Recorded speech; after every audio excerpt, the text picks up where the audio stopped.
Vale, vamos a continuar, puesto que vamos apurados en tiempo. Vale, la siguiente mesa trata sobre investigación y docencia. Vale, tenemos la suerte de contar con un profesional al que estimamos mucho desde la UGI y con el que colaboramos, por suerte, ¿no? Tenemos la suerte de colaborar con él de forma asidua, ¿no? Previamente sí que es verdad que me gustaría, y enlazando con alguna de las cuestiones que ha indicado Dana, ¿no? Y que va a tratar también Mar, ¿no? Pues, bueno, subir, ¿no? un poco la temperatura de la mesa en cuanto a las salidas profesionales, ¿no? De la criminología, porque, como la mayoría habéis visto, ¿no? Criminología, una de las carreras más populares, ¿no? Entre los estudiantes que solicitan acceso a la universidad y luego choca, ¿no? Cuando entran, ¿no? Que nos lo tramiten los propios alumnos, ¿no? Choca con el tema de las oportunidades laborales, ¿no?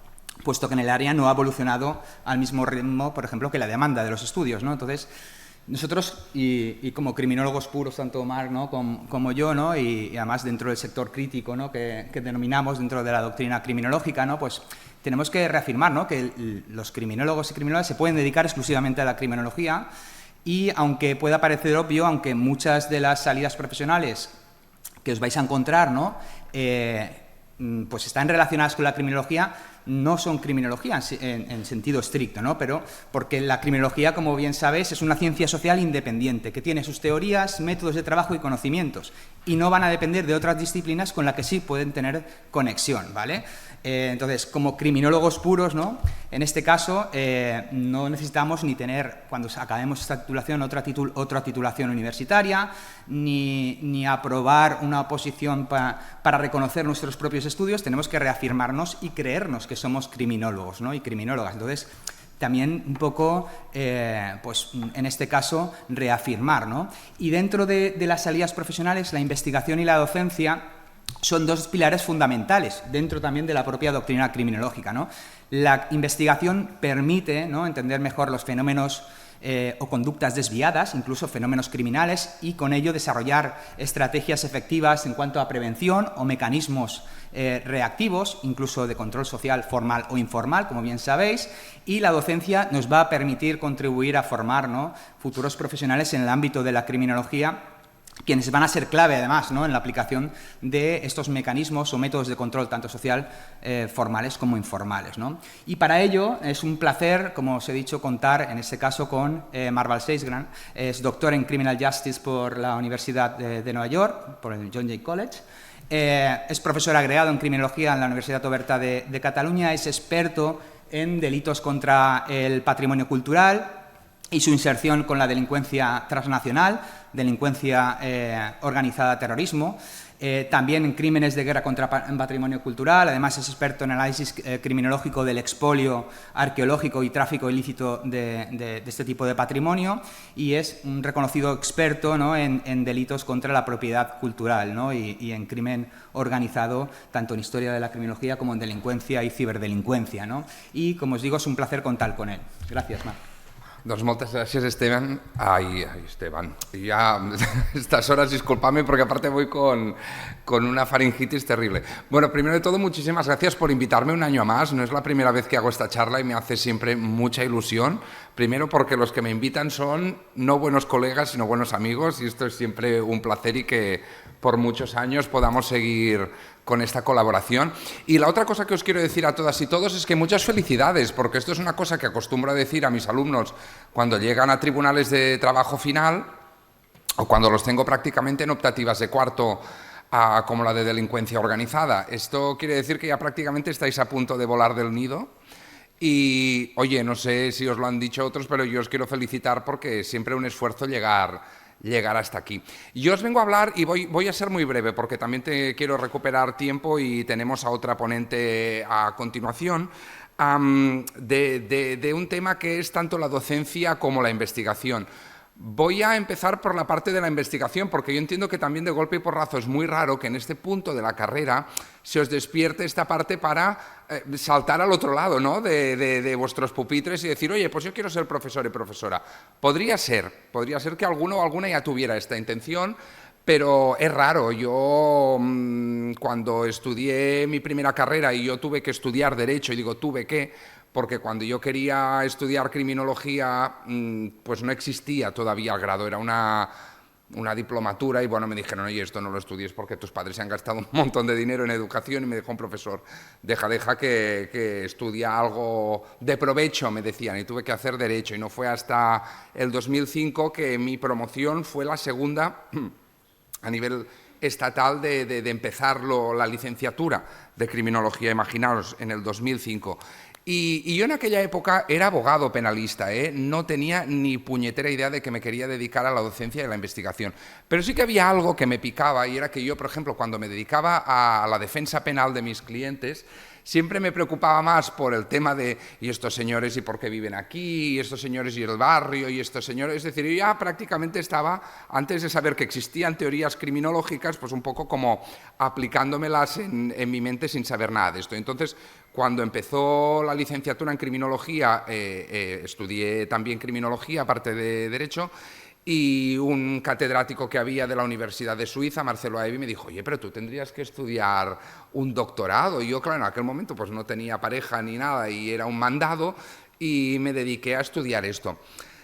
Os quiero, por lo tanto, hablar tanto de docencia como de investigación, sobre todo de investigación, y ahora os diré un poco el porqué. Pero antes de pasar a investigación, os he de decir que a mí me encanta la docencia, me chifla dar clase, me lo paso muy bien, es como un escenario para mí, más que una tarima donde estoy dando clase. Creo que es súper importante abrir vuestros cocos y poner ahí todo el tema, todo lo que estudio, porque lo importante de que yo investigue es que también esa investigación os la pueda hacer llegar a las clases. Es decir, no tiene ningún tipo de sentido que yo esté pateándome calles, pateándome bueno, los escenarios que ahora os voy a estar contando aquí, si luego esto no lo puedo utilizar en clases de victimología, no lo puedo utilizar en clases de delincuencia organizada, no lo puedo utilizar en clases de teoría criminológica, etc. Así que para hacerlo más atractivo y para haceros un poco más llamativo todo lo que sería la idea de la investigación, y es difícil cuando vienes detrás de Dana, porque Dana es una gran ponente y ahora estoy como un poco asustado de, bueno, ¿y ahora qué os cuento? Os voy a contar 3 de mis investigaciones que más me han marcado. Mi primera investigación fue con saqueadores de tumbas, es decir, con señores que se dedican a excavar en necrópolis arqueológicas y vaciar las tumbas y que lo que encuentren entre en el mercado de antigüedades ilícitas, ¿ok? Igual que traficamos con drogas, traficamos con personas, traficamos con especies, traficamos con material, residuos tóxicos, traficamos con armas, pues también traficamos con patrimonio cultural. Y entonces lo que os quería comentar de ahí fue que cuando yo estaba estudiando todo el tema, que por ejemplo con Juanjo somos muy colegas y estamos ahí todo el día picando piedra para traer a la palestra la atención de estos temas, pues me di cuenta no de que se hablaba de una figura del saqueador de tumbas, y cuando yo miraba la literatura no había nada escrito sobre esos señores. Me sabe mal, debo decir de señores, porque no hay señoras que se dediquen a esto. Pero os digo, son señores que van a una necrópolis, van con un palo viendo a ver qué trozo de terreno es más fácil de excavar, lo dejan un poco marcadito y de noche entran, excavan una tumba, cada vez tienen que ir más abajo porque cada vez hay más profundidad, porque las tumbas que quedan en estratos más altos pues ya están todas vaciadas, y para allá que van. Entonces yo leía, y lo poco que leía era muy anecdótico. Decían, esto es criminalidad organizada. A todo esto quiero deciros también que yo cuando estudiaba criminología, ya vosotros notaréis más o menos qué os gusta más y qué os gusta menos, aunque también es verdad que iréis saltando de tema en tema porque no nos vamos a quedar obligados a estudiar siempre una sola materia. Pero yo fijaros, para que os hagáis una idea, cuando yo estudiaba criminología me daba cuenta que aunque más o menos me gustaba todo, cuando me hablaban de aquí, me aburría mucho. Cárceles de aquí, jueces de aquí, seguridad de aquí, me aburría. ¿Por qué? Porque el tipo de delincuencia que a mí me interesa es la delincuencia transnacional. Es delincuencia como el crimen organizado, los crímenes de guerra, el terrorismo, etcétera, etcétera. Y por lo tanto es en lo que más me he especializado. Es decir, me interesa mucho saber pues, que las cárceles están más o menos llenas, pero me interesa mucho más saber qué tráficos están siendo más a la boga en la actualidad, de dónde proceden estos bienes traficados, a qué organizaciones criminales están dando más duro ahora, etcétera, etcétera. Entonces, yo me planto en Italia para hacer mi investigación de ladrones de tumbas. Aquí no tenemos, porque aquí básicamente tenemos señores un poco jubiletas que van con un detector de metales por los campos y bueno, pues nada. En fin, digamos que los de allí tenían un poco más de glamour, como suele pasar siempre, y yo leía que todo el rato decían, es criminalidad organizada, esto, ISIS tiene interés, y yo pensaba, pero esto no tiene ningún tipo de sentido aquí. Entonces lo que hice es una etnografía en la cual hice mucho trabajo de campo con arqueólogos y con policías, pero también hice mucho trabajo de campo con ladrones de tumbas. Como desde el doctorado me decían, ojo, que esto es un poco arriesgado porque te pueden pegar un palazo y que te encuentren de aquí 1000 años en una tumba, y dirán que cadáver tan simpático que llevaba un iPhone, esto no sé hasta qué punto es muy etrusco, lo que hacía era coger a ladrones de tumbas que ya estaban jubilados y les llevaba a las necrópolis donde habían trabajado y les decía, ¿me puedes ir indicando, por favor, qué tumbas vaciaste tú en su momento y qué encontraste y cómo lo hacías y con qué gente y tal?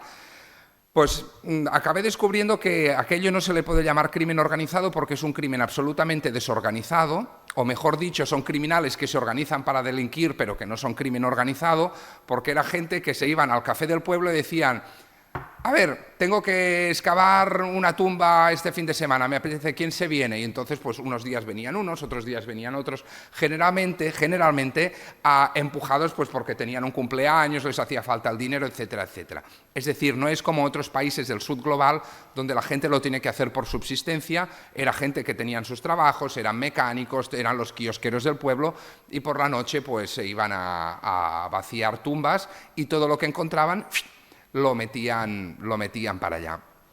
Aparte, utilizaba otro marco teórico, me di cuenta de que era un aprendizaje altamente familiar, es decir, raro era el que venía aprendido de sí solo, y básicamente lo que me decían es que sus padres y sus abuelos se habían ido educando los unos a los otros, hasta que llegó el momento en que yo estaba entrevistando a muchos de ellos y yo les decía, bueno, ¿y qué le vas a... ¿y tu hijo qué?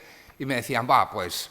mi hijo pasa de esto porque dice que se puede sacar mucho más dinero traficando con menudeo de droga en la discoteca y aparte puede ir a la discoteca y no es el rollo de que yo ahora le tenga que explicar qué tipo de arqueología es esta y que esté un sábado por la noche excavando un agujero. Bueno, pero entonces si ahora ya no hay la transmisión esta de tu hijo, ¿quién lo hace? Bueno, pues cojo a laboreros que están aquí en el huerto y cuando han acabado la jornada laboral me los llevo a excavar tumbas, etcétera, etcétera. Esto que os parece una cosa como bastante así, pues nadie había investigado este tema y oye, y yo soy más de metodología cualitativa que cuantitativa, yo cuando veo 3 o 4 números y un SPSS ya me entran todos los mareos, entonces pues yo me ponía mis pantalones y tal y cual de ir allí a excavaciones y me iba con, ya os digo, jubilados que no pudieran hacer ningún tipo de acto delictivo y luego también con policía y arqueólogos y que me contaran también su versión de la historia. Como Juanjo os dirá, tampoco este es un tema que aquí cale mucho y por lo tanto, como en el departamento de mi universidad son todos victimólogos, en su gran mayoría, también pensé, bueno, pues no les vayas a dar la espalda y tú haces de victimólogo también.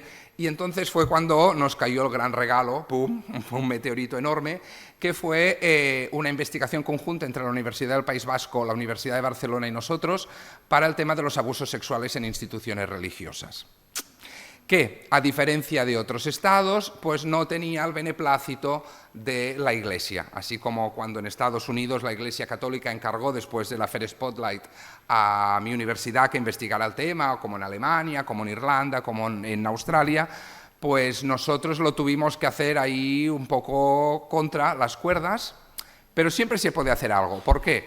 Porque entonces dijeron, bueno, ¿quién se va a encargar de la parte de intentar encontrar clérigos que quieran hablar con nosotros? Y todos me miraron a mí porque dijeron, hombre, si pudiste encontrar ladrones de tumbas, pues digo yo, ¿qué podrás encontrar a señores que quieran dar su opinión sobre el tema? Porque ya os digo, nosotros nos focalizábamos directamente en la Iglesia. Esto también como científico cualitativo pues me llevó mi sangre, sudor y lágrimas Porque no es que la gente no quisiera hablar, era simplemente que tenías que vencer una barrera de desconfianza. Pero conseguimos hablar con personas dentro de la Iglesia Católica que nos cedieron muy amablemente su tiempo, con los cuales aún mantenemos una relación de amistad, con los cuales les seguimos informando de cómo avanza todo el tema del Defensor del Pueblo, porque están claramente interesados en la problemática, no solamente con gente de la Iglesia Católica, sino también con gentes de órdenes religiosos, de benedictinos, de salesianos, etc. Y fue una investigación súper taxativa, en la cual lo que nos interesaba era saber cuáles eran sus percepciones respecto al tema de los abusos sexuales en su institución.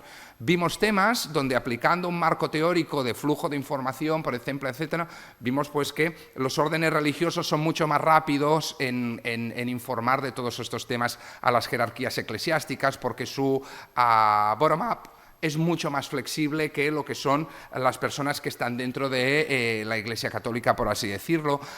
Muchos de estas órdenes religiosas tienen sus escuelas y ya tenían protocolos de intervención en caso de abusos sexuales, etc. Pero fue muy interesante, porque muchas veces parece que hablemos en contra de ellos y no preguntamos cuál es la opinión de ellos sobre esta temática. Y sobre esto apareció un artículo y un capítulo del libro que os invito a leer, muy fascinante, porque es la visión de los abusos sexuales vista por las personas de dentro de estas organizaciones. Y ahora, un poco como segue de Dana, en mi tercera investigación con la que estoy ahora, también cualitativa y también con mucho trabajo de campo, empezamos, después de la pandemia, con un tema de análisis de victimización del sexo transaccional.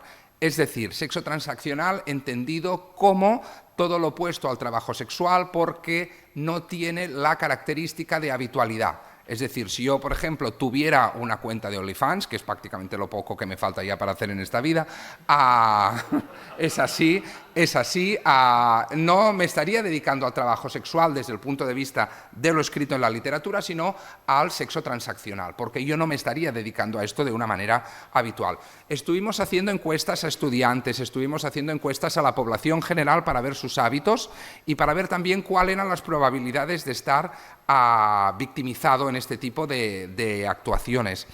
A partir de aquí nos desviamos unos cuantos y empezamos a hacer un tema muy interesante con un lingüista computacional de analizar los anuncios publicados en redes para ver si en el redactado, y analizamos más de 12.000 anuncios, para ver si en el redactado había alguna manera de destacar la probabilidad que tenían esas personas de ser victimizadas o de ser explotadas por redes criminales. Y vamos a anunciar los resultados en breve, porque ya estamos a punto de publicarlos en un journal muy prestigioso, que nos hace mucha ilusión ver qué repercusión va a tener, ¿no? A partir de allí nos dividimos de nuevo otra vez y un grupo empezó a investigar un poco la labor de Dana con mujeres, la victimización y la trata de mujeres. Ahí les ayudé yo con un grupo focal.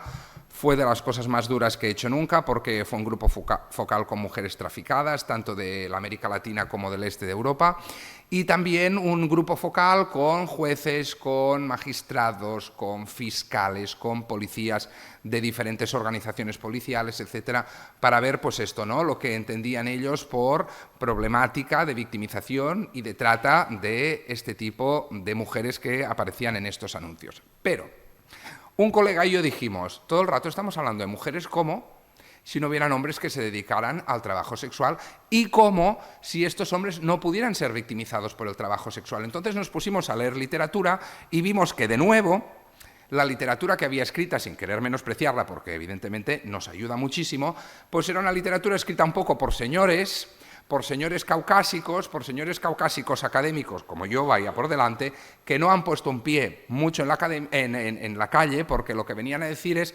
claro, la mujer, sujeto pasivo, víctima, es decir, el cliente la puede atacar, el hombre, sujeto activo, se dedica un poco a esto por vicio, por lo tanto, si el cliente ataca al trabajador sexual, pues el trabajador sexual se puede volverse y agredir al cliente.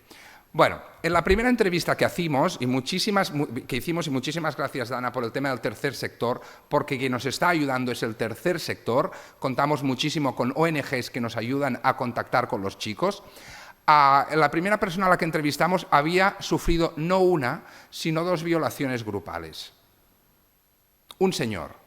Se supone que se podía defender, pero claro, se supone también que si tú vas a una habitación de hotel donde solo ha de haber un cliente y te esperan 6 y te agreden en grupo, lo que hay es un proceso de disociación brutal en el cual te dicen, bueno, son gajes del oficio. Es decir, directamente no te dicen que han sido agredidos sexualmente en grupo, pero es que nadie estaba investigando esto en nuestro país, y entonces lo que estamos trayendo a la mesa es intentar ver cómo estas personas gestionan la delincuencia, cómo reaccionan a ella, cómo reaccionan y cómo gestionan su estado de víctima.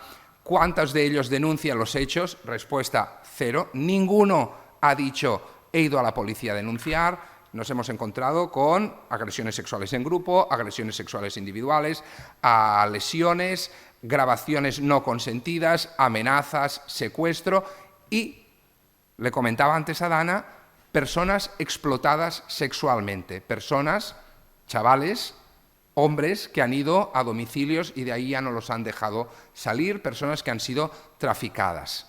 Es decir, que en este sentido también estamos viendo de este tema. Y así que básicamente estos son los 3 temas, las 3 investigaciones que a mí más me han hecho tilín en mi corazón, que me han hecho entregarme a la causa, que me han hecho pasar horas de psicólogo, porque no es fácil enfrentarte a la delincuencia en primera mano, no es fácil enfrentarte a personas, porque os lo recuerdo, yo soy cualitativo, hago trabajo de campo, los entrevisto, no es fácil enfrentarte a personas que te están hablando de delincuencia, no es fácil enfrentarte a personas que te están hablando de unas victimizaciones muy brutales, no es fácil enfrentarte a colectivos como la Iglesia o las órdenes que no quieren hablar contigo y te tienes que ganar su confianza, y por lo tanto yo os invito al que haya salido con buen sabor de boca, al que haya disfrutado muchísimo su trabajo final de grado, quizás allí es que ya os ha empezado a picar el gusanillo de la investigación. Digamos que un poco el precio a pagar para entrar en este mundo es el doctorado, pero yo intento hacer de todo una pequeña aventura. Entonces, cuando a mí me dijeron, oye, tienes que hacer un doctorado, pues dije, hombre, pues ya puestos a hacerlo, no lo voy a hacer aquí, porque no había todavía ningún doctorado específicamente en criminología más allá del de Castilla-La Mancha, del cual tengo grandísimos colegas, pero entonces lo que hice fue aplicar a una beca Fulbright, que la compañera que me sigue os va a poder explicar más, y tuve la suerte, como ha comentado Esteban, de hacer la tesis doctoral en Estados Unidos, en Nueva York. Estuve 5 años allí, en el John Jay College, que es un college básicamente dedicado a la criminología, donde hice investigación sobre crimen organizado, hice investigación sobre, creamos una base de datos para intentar catalogar los incidentes llevados a cabo por las guerrillas en Colombia mucho antes de que se hablara del proceso de paz, así que fue súper interesantísimo. Y yo, que siempre he sido de cabeza, ya lo dice mi madre, que no está aquí, pero como si me viera, un niño y muy infantiloide, pues aquello me hizo madurar mucho, porque aparte fue pues estar en contacto con otra cultura. Fue allí cuando, de hecho no es cierto, empecé a dar clases cuando todavía era abogado al grado de criminología, la asignatura de Derecho Penal Parte Especial, pero una vez te enfrentas a tenerlas que dar en inglés y tal, pues es un arte, no porque las des en inglés, sino porque tienes que conectar con tu público. Por lo tanto, yo soy responsable porque me están pagando, porque vosotros estáis pagando una matrícula y porque se os tiene que dar, pues de que mis clases sean punteras, en el sentido de que si se ha publicado algo ayer y hoy tengo clase, lo tengo que haber leído y os lo tengo que traer, porque no os puedo dar información anticuada, porque hay 1000 temas, porque una clase no deja de ser un diálogo entre vuestras preguntas y mi clase magistral, y por lo tanto, pues que sepáis que aquí es donde venía esta parte que os decía, de que muchas veces mi información que he recabado en mi investigación, mis datos, mis análisis, también informa mi docencia. Y muchas veces yo me voy a investigaciones con preguntas que os hago a vosotros en clase, que me ayudan mucho, y que a veces me las apunto todas porque a veces me sirven muchísimo para mis investigaciones. Es muy bueno tener opiniones de personas que están desde fuera, y por eso yo en clase pregunto, oye, si tú tuvieras que hacer una investigación sobre esto, ¿tú cómo lo harías? Ta. Cuando tenemos becarios de investigación en la universidad, les llevamos si la persona entrevistada lo permite, a las entrevistas, al trabajo de campo, para que puedan ver, ¿no?, el trabajo que hacemos desde la uni, que no solamente, de nuevo, dar clases, sino también esta sinergia entre investigar y que luego las dos cosas se junten. Voy a acabar muy rápido diciéndoos, para el que aún no acabe de estar convencido en el tema de la investigación, que yo tengo un colega mío que es documentalista, que es director de cine, que hace documentales, que aquí cada loco con su tema. Su tema es los milagros en Colombia. Es decir, él es documentalista y va con su cámara a entrevistar a personas y hace documentales sobre personas que han sentido que algún fenómeno milagroso les ha sucedido en su vida, ¿no? Y él me decía, es que podríamos hacer un documental de los ladrones de tumbas, de los abusos sexuales, de la victimización de trabajadores sexuales. Y es verdad. Es decir, yo creo que lo bonito de la investigación es que no se quede en estas cuatro paredes llamadas universidad, sino que lo podamos sacar a libros para el gran público, que lo podamos sacar a la ciudadanía, que la ciudadanía se entere que las lacras que os contaba Dana están sucediendo, que no se tenga que enterar porque lo dice un documental de True Crime donde quiere sacar lo escabroso, que se entere porque lo estáis diciendo vosotros, que sois las personas legitimadas para hablar de la delincuencia. ¿Por qué? Porque sois científicos que sabéis hablar de la delincuencia, porque sois criminólogos. Así que en función de esto, yo os animo mucho a la parte de la investigación, a la parte de la docencia. Espero que de aquí pues, pueda inspirar a alguien y que se hagan investigaciones súper interesantes que ya me muero de ganas de leer. Muchísimas gracias.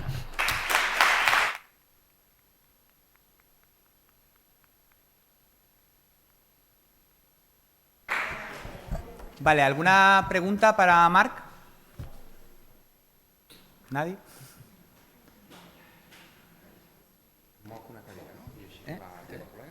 Sí, bueno, ahora... ¿Ninguna pregunta? ¿Nadie tiene ninguna cuestión para Marc? Por ahí, ¿no? ¿Allí? ¿Ha levantado? ¿No?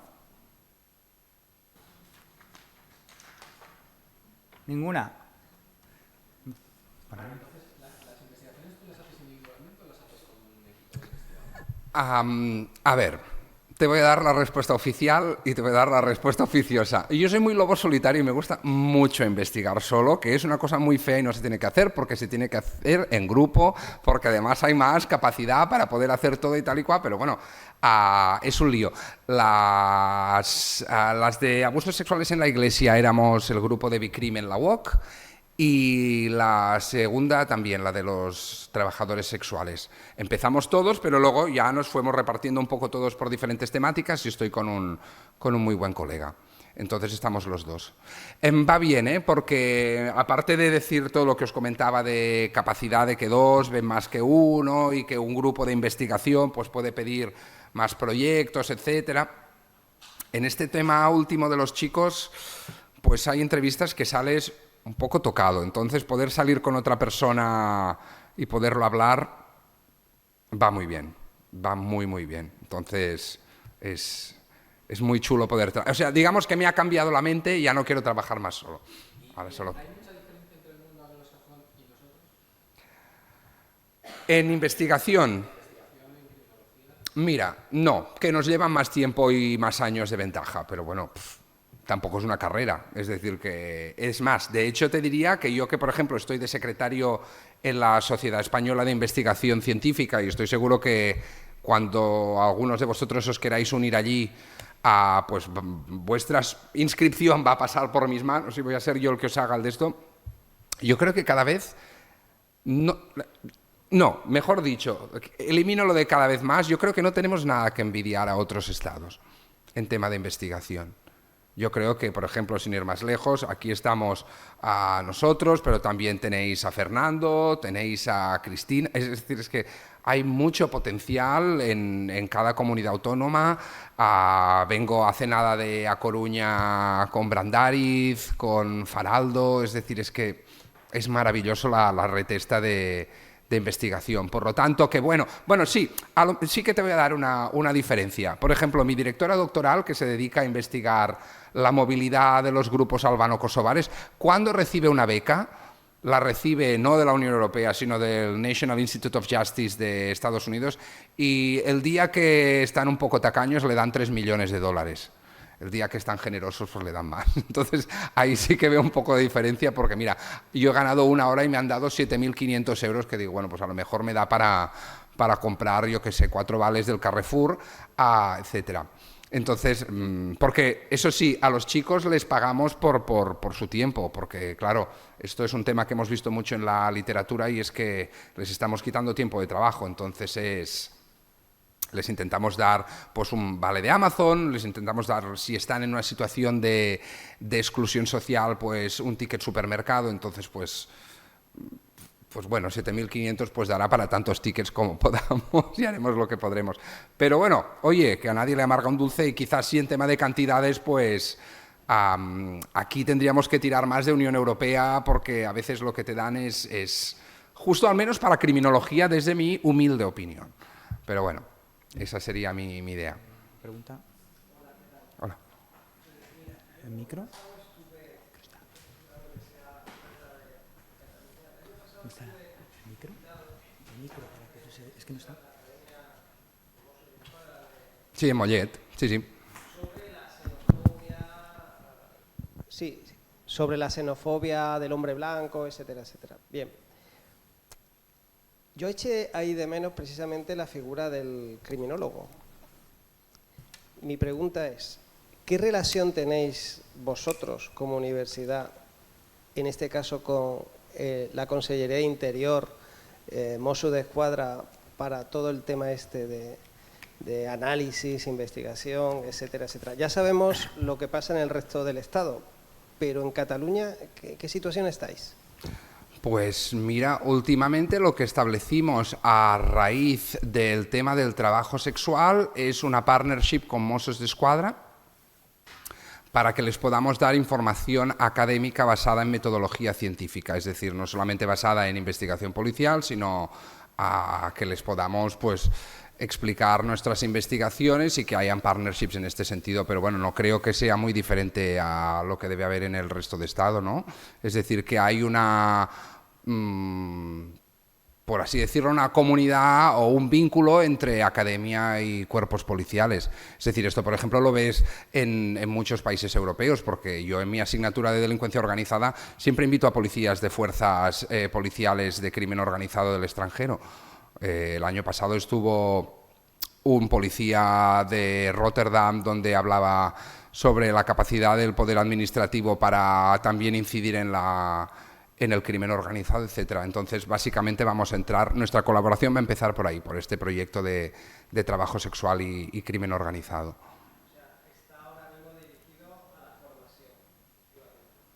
No, de momento está siendo unilateral en el sentido de que nos han pedido, por favor, que vayamos allí, que les expliquemos nuestras investigaciones, que expliquemos sobre métodos de investigación, etcétera, etcétera, que les puedan ayudar, porque claro, a ver, cuando estás investigando crimen organizado no es solamente investigar este delito que ha sucedido ahora que tú crees que ha podido ser causado por temas de crimen organizado, es estudiar social network analysis, es estudiar crime scripting, es estudiar, y todos estos temas no tienen por qué conocerlos. Entonces nosotros gentilmente queremos estar allí para ayudarles a ampliar estas metodologías, ampliar estos conocimientos, etcétera, etcétera. Para el tema viceversa, pues entonces tendrás que hablar con el responsable de administración, porque yo, fuera de lo que es lo académico, me interesa un pito los convenios y las cosas que se hagan, porque no tengo ni idea. No. Sí.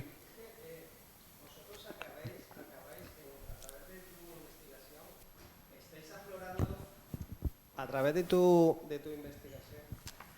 investigación estáis aflorando unos delitos que no existen policialmente, sí, porque no hay denuncia. Es cierto. Entonces, claro, ¿qué efecto tiene esto en este caso con la Consellería de Interior o con la policía, en este caso Mossos d'Esquadra? Porque claro, si no existe ese delito, no se persigue. Y es que resulta que ese delito, gracias a vuestra investigación, gracias a los criminólogos, en este caso tú, pues estáis haciendo aflorar esto, ¿no? Entonces, ¿qué valor se le da por parte de las autoridades competentes a ese estudio o a ese trabajo? Claro, nosotros no recibimos un feedback, por así decirlo, es decir, no nos dicen, ¡ay, qué bien que ahora sabemos de esto! Yo, por ejemplo, te puedo decir que en el caso de los trabajadores sexuales lo hemos hablado ya con Policía Nacional y con Mossos d'Esquadra, porque les decimos, oye, es que estamos encontrando realmente personas traficadas y pensábamos que no lo habrían. Claro, ellos nos dicen esto, nosotros desde el punto de vista policial no podemos hacer nada porque nadie nos ha venido a... Es decir, incluso en los focus groups que hemos llevado a cabo, siempre se ha hablado de mujeres, no ha salido el tema, por ejemplo, con la policía de hombres, pero claro, es realmente por lo que tú dices, pero bueno, claro, hasta donde acabe, pues esperamos y deseamos que pueda acabar y tener la continuidad que tuvo en su momento a la investigación de los abusos sexuales en instituciones religiosas y que pueda llegar más allá de las paredes de la universidad. Nosotros lo haremos como buenamente podamos a través de publicaciones académicas, de congresos, de jornadas en las cuales la policía va a participar porque siempre muestran su interés y a partir de aquí ya, claro, ante el control público del delito nosotros aquí ya no podemos hacer nada porque será lo que ellos quieran luego hacer o no, pero desde luego nosotros estamos siempre encantados de irnos ahí a Egara y de charlar con estos grupos porque a mí me parece incluso lo que os decía, es fascinante porque a mí también me informa mucho para mi docencia. Cuando he de explicar la prevención del crimen organizado, me interesa mucho saber qué se hace también en estas unidades a grandes líneas. En este sentido, bueno, nosotros sí que desde la UGI, por ejemplo, hemos estado a través de investigaciones, por ejemplo, un estudio de un proyecto que lideraba el profesor Fernández, que está aquí, presentamos los resultados de un estudio de investigación donde acudió personal de la Administración y se realizó una serie de propuestas obtenidas a través del proyecto de investigación para modificar la normativa relativa a los delitos medioambientales, por ejemplo, ¿no? Y tuvo gran acogida. Luego también, desde la UGI, por ejemplo, en un proyecto que hace unos años dirigió la profesora Cuerda y la profesora Cristina Guisasola, también colaboramos con las fuerzas y cuerpos de seguridad, con la Unidad Central Operativa, en el proyecto penal de la naturaleza, la protección penal de la naturaleza. Y existe ese vínculo entre en este caso la universidad y las fuerzas y cuerpos y la propia administración, y están interesados en los resultados que se obtienen porque mejora la eficacia, ¿no? y la eficiencia de la respuesta que pueden dar también ante determinados tipos delictivos, ¿no? Entonces yo creo que es fundamental seguir, ¿no?, por la línea de la investigación y la transferencia, ¿no?, que apuntaba. Sí, pensaba ahora, por ejemplo, en Coruña, en el seminario de la Unión Europea de Social Network Analysis, de redes de tráfico, de patrimonio cultural, estaban todos. Estaba Policía Nacional, Guardia Civil no vino, pero estuve con Silvia en Policía Nacional, estuve con la Unidad de Patrimonio Cultural de Carabinieri, con Países Bajos, también vino a países del este, Serbia, etcétera. Es decir, que ya es bueno que se den estos foros, es lo interesante. Ellos pueden saber qué estamos haciendo nosotros y, claro, aquí es un poco lo que hay, claro, ante el control público del delito, nosotros pues que nos cuenten lo que quieran porque entiendo que son investigaciones en curso y que tampoco van a decir, mire, aquí tiene el expediente, ala, venga, léaselo todo, porque no quiero meterme donde no me llaman ni donde no me han invitado. Pues nada, yo creo que podemos dar por finalizada esta mesa. Perdón, sí. Ahora sí que hay preguntas. Bueno, vamos a permitir las preguntas y por ahí.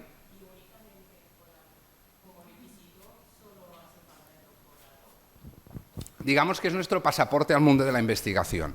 Es decir, el doctorado es, por así decirlo, el pasaporte que dice este señor o esta señora sabe hacer investigación a un nivel ya serio, por así decirlo. Sí. A ver, evidentemente estoy seguro, Dana, esto se lo podrás responder mejor tú. A veces en el tercer sector también se hace investigación muy, muy seria y muy potente, es decir, que no todo tiene que venir de la universidad, al contrario, lo interesante es esto, es decir, que puedes hacer investigación sin tener que estar directamente vinculada a la universidad, pero digamos que va unida, por así decirlo, sí. Y la última pregunta, por ahí. ¿Y el iniciar una investigación, como por ejemplo lo que has dicho de los saqueadores de tumbas, sí, que tienes como solicitar permisos o después el ir allí y tener que buscarte que si arqueólogos, que si sí, todo eso? ¿Cómo fue Pues mira, fue muy irónico porque claro, las universidades tienen su comité ético porque nosotros estamos trabajando con personas, no puedes aquí meterte, vulnerar derechos como la confidencialidad, la anonimidad, etcétera, etcétera. Y cuando yo me acuerdo que presenté mi proyecto de investigación y puse todos los temas éticos y tal y cual, me dijeron, ay, ven un momento. Luego resultó que me querían conocer porque querían saber quién era el que investigaba estos temas tan turulatos, que era yo. Pero bueno, y luego les interesaba saber que ningún ladrón de tumbas pudiera ser dañado físicamente por competidores.